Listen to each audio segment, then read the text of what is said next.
Ang sabi sa atin ng Biblia, ang Diyos na mahabagin anya, gagawin na tama ang lahat ng bagay. Sa makatwid, hindi niya tayo pababayaan.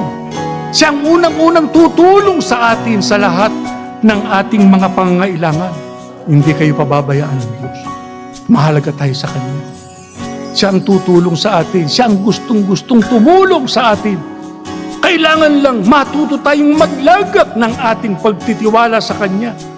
Sa Kanya natin idulog ang lahat ng ating mga pangangailangan. Huwag tayong bibitiw sa ating Panginoong Diyos, sapagkat siya lamang ang tanging lunas sa atin. Sipin ninyo, hindi lang ang ating Panginoong Kristo ang tutulong sa atin, ang ating Panginoong Diyos higit sa lahat. Isa lang sa kanila ang tumulong sa atin, malaking bagay na. Ito, sila mismo ang nakahandang tumulong sa atin. Walang iglesia ni Kristong dapat manlupaypay. Walang iglesia ni Kristong dapat mawala ng pag-asa. Walang iglesia ni Kristong dapat sumuko. Sapagkat napakalakas natin pagka nasa atin ang ating Panginoong Diyos at ang ating Panginoong Kristo.